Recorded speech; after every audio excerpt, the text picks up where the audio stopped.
Mbak Naura. Naura. Silakan memimpin doa. Doa online.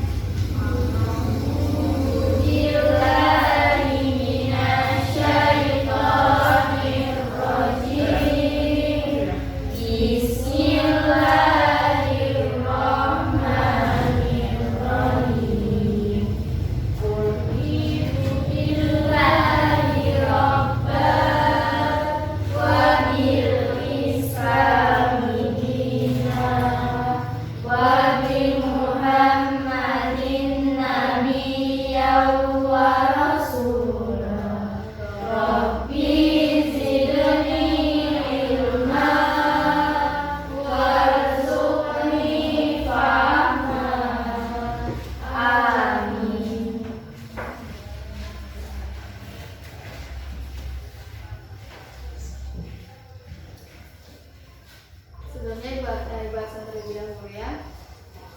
Siti Nawiyasari, Isti Nawiyasari, Septira Madani, Fedi Amelia Putri, Resiana Nurafita, Dila Paneta Putranto, Melinda Ulyadilkis, Liandra Adia, Resti Sabrina Khairunisa, Sisi Nur Hayati, Asih Nur Mahjiro, Putri Ramadhani, Naura Putratul Mumtaz, Fitri Nabila, Rizka Valencia, hadir semua ya. Bismillah. Sebelum mulai pembelajaran hari ini, saya ingin memberi materi terkait dengan Allah terpuji pada diri sendiri. Nah, tujuannya adalah agar kalian itu dapat memahami apa sih pengertian dari Allah terpuji diri sendiri, macam-macamnya itu apa aja. Terus kemudian kalian dapat mengidentifikasi contoh-contohnya itu seperti apa dalam kehidupan sehari-hari dan mengimplementasikan agar kalian itu menjauh dari kejahatan atau hal-hal yang dilarang. Nah, di sini Ibu bertanya nih, ada yang sudah membaca materi kita terkait Allah terpuji pada diri sendiri belum? Belum ada. Ya udah, dijelaskan ya Allah terpuji pada diri sendiri.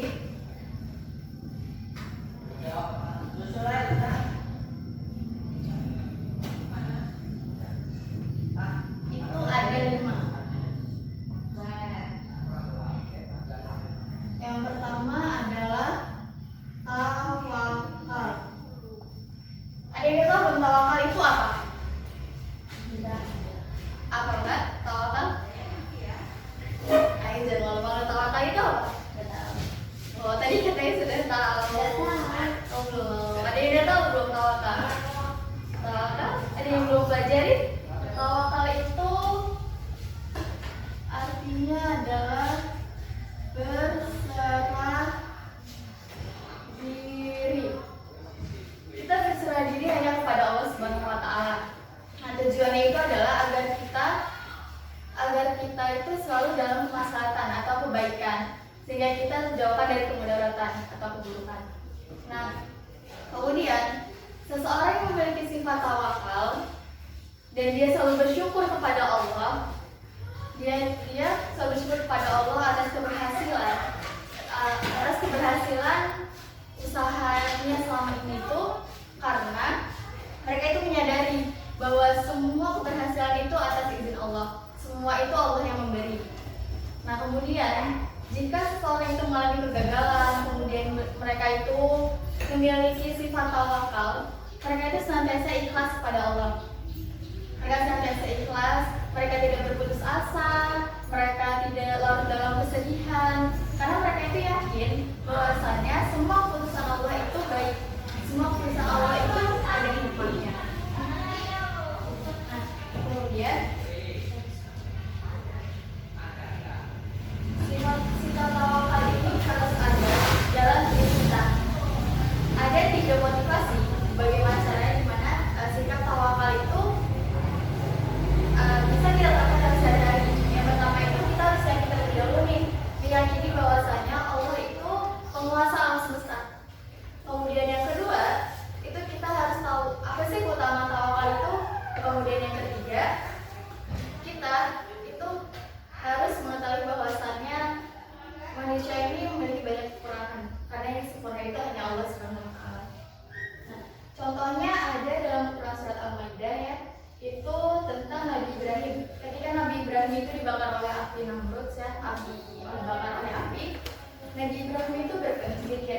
Hasbiyallahu wa ni'mal wakil. Artinya cukup untukku Allah saja, Dia menolong terbaik.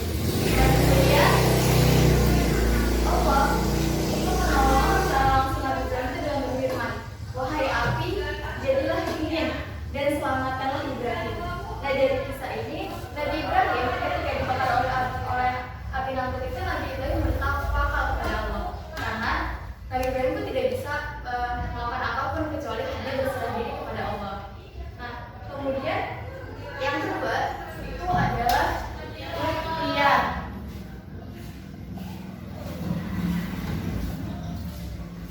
Ikhtiar itu artinya adalah memilih. Jadi secara istilah itu seperti usaha seorang hamba untuk mendapatkan apa yang dia kehendaki. Contohnya seperti ini. Ketika kita mendapatkan memilih suatu pekerjaan, kita menekuni pekerjaan itu, kita bersungguh-sungguh menjalankan pekerjaan itu, kemudian kita sukses, kita mendapatkan hasil yang kita inginkan. Nah, itu namanya ikhtiar. Namun jika kita hanya berdiam diri, kita tidak melakukan apapun, tapi kita berharap bahwa kita akan sukses di kedepannya, nah itu bukanlah ikhtiar. Itu bukan ikhtiar.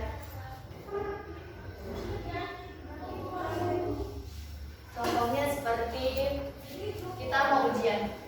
Nah, ketika ujian, kita kan harus benar-benar ya di malam harinya. Itu sebagai mendapatkan nilai yang baik. Nah, itu ketika kita belajar bersungguh-sungguh, kita tekun, kita les, kita pokoknya melakukan kegiatan belajar terus-menerus, ikhtiar, sehingga kita mendapatkan nilai yang terbaik. Tapi kalau kita cuma nggak belajar, kita nggak berusaha apapun, tapi kita mengharapkan nilai yang terbaik, itu bukanlah ikhtiar. Kemudian yang ketiga ada sabar.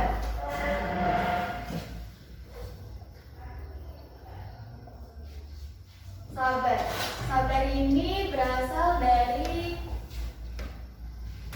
saburo, yang artinya adalah menahan atau mencegah. Secara istilahnya sabar itu adalah kita menahan itu dari sifat kegundahan, sifat menahan dari rasa emosi, menahan dari lisan yang selalu berkeluh kesah, dan menahan raga kita untuk tidak berbuat kejahatan. Sabar ini merupakan salah satu bentuk takwa kita kepada Allah. Mengapa dengan kita sabar, kita itu selalu berpikir positif, kita selalu berhusnuzon kepada orang, kita selalu memikir ke depannya itu suatu hal yang baik, sehingga kita dicegahkan dari perbuatan yang jahat. Nah, sabar itu ada tiga ya. Sabar yang pertama itu adalah sabar dalam taat kepada Allah. Contohnya seperti ketika kita zakat, ketika kita haji, nah itu perlu kesabaran untuk taat kepada Allah. Kemudian yang kedua itu ada sabar menjauhi maksiat. Ketika kita ingin menjauhi maksiat, itu juga kita harus sabar, kita mencegah, kita menahan diri untuk melakukan perbuatan maksiat tersebut. Kemudian yang ketiga itu adalah sabar dalam menghadapi cobaan, seperti ketika terjadi banjir, ketika terjadi gempa. Nah, kita itu selalu berhusnuzon kepada Allah, kita selalu berpikir positif, berpikir baik kepada Allah, bahwasannya semua ini terdapat hikmah dari semua peristiwa-peristiwa yang terjadi. Nah, kemudian yang keempat itu ada syukur.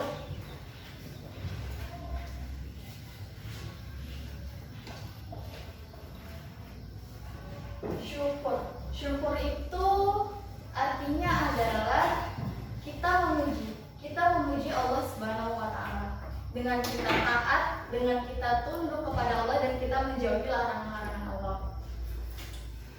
Nah, di sini ada Allah berfirman ya di Quran surat Ibrahim bahwasanya, dan ingatlah juga tatkala Tuhan memaklumkan, sesungguhnya jika kamu bersyukur, pasti kami akan menambah nikmat kepadamu, dan jika kamu mengingkari nikmatku, maka sesungguhnya azabku sangat pedih. Jadi dalam Quran surat ini mengatakan bahwasanya apabila manusia itu mau mensyukuri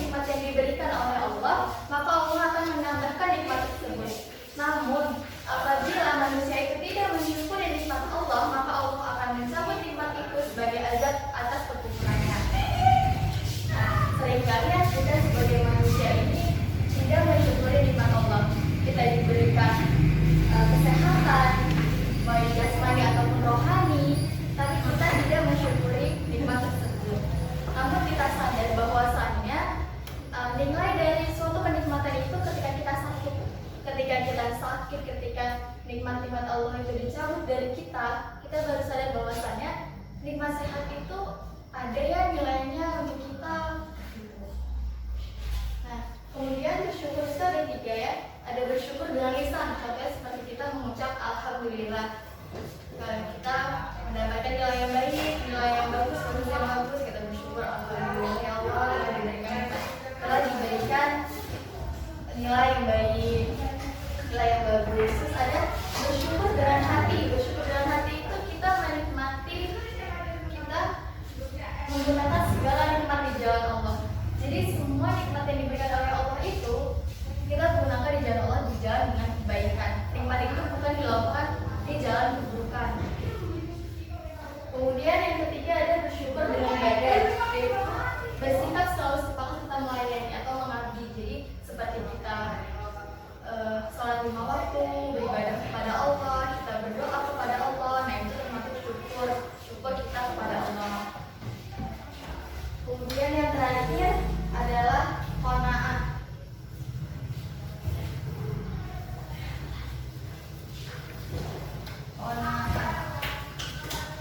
Qanaah. Ada yang tahu belum qanaah itu apa? Belum ada. Jadi qanaah itu adalah merasa cukup, menerima semua yang diberikan oleh Allah Subhanahu wa Ta'ala. Orang yang memiliki sifat qanaah ketika dia mendapatkan kegagalan, dia itu tidak merasa kecewa, tidak putus asa, dia tidak marah kepada Allah, tetapi dia berhusnuzon. Dia berpikir bahwasannya semua yang diberikan oleh Allah, semua masalah, semua peristiwa-peristiwa itu pasti ada hikmahnya. Selalu pasti ada hikmahnya. Contohnya seperti ada di Quran surat Hud ya, kita lihat, dan tidak ada suatu binatang apapun di bumi melainkan Allah lah yang memberi rezekinya, dan dia mengetahui tempat berdiam binatang itu dan tempat penyimpanannya. Semua tertulis dalam kitab yang nyata. Nah jadi di ayat tersebut itu kita dapat mengambil hikmahnya bahwasannya Allah itu menjamin makhluknya, sehingga dapat mungkin kita itu meningkatkan sifat qanaah, yaitu merasa cukup atas yang diberikan, karena semua orang itu sama Allah itu telah diberikan kayak kapasitas ya seperti itu. Sehingga kita tuh mampu menjalankan sifat qanaah. Dari penjelasan ibu tadi ada yang ditanyakan? Tidak ada ya? Oke, tidak ada. Dari yang telah ibu jelaskan tadi, ibu ingin membagi kalian menjadi beberapa kelompok, menjadi 5 kelompok ya. Satu kelompok mungkin sekitar 5 sampai 6 orang. Sudah 5 sampai 6 orang. Kelompok pertama itu membahas terkait tawakal. Kelompok kedua itu membahas terkait ikhtiar. Kelompok 3 itu membahas terkait sabar. Kelompok 4 terkait syukur, dan kelompok 5 terkait iman. Oke. Tapi namun karena jam pelajaran sudah habis ya, jadi kalian presentasinya itu minggu depan, jadi kalian harus sudah siapkan bahan diskusi kalian. Jadi setiap kelompok itu maju ke depan. Oke, sebelum mengakhiri, ibu ingin salah satu dari kalian itu menyimpulkan dari apa yang ibu sampaikan. Ada yang mau menyimpulkan? Jadi menyimpulkan itu sudah disimpulkan. Jadi kesimpulannya adalah bahwasannya kita sebagai manusia itu harus memiliki alat tertuju pada diri sendiri. Nah, disebutkan tadi ada 5 ya. Ada 5 ya yang disebutkan tadi. Ada tawakal, ikhtiar, sabar, syukur, dan qanaah. Itu mengapa? Karena kita sebagai manusia itu harus menghindari suatu kejahatan, sehingga kita selalu berada di jalan kemaslahatan. Oke, baik. Sebelum ibu mengakhiri, terima kasih. Dan jangan lupa tugas saya untuk minggu depan.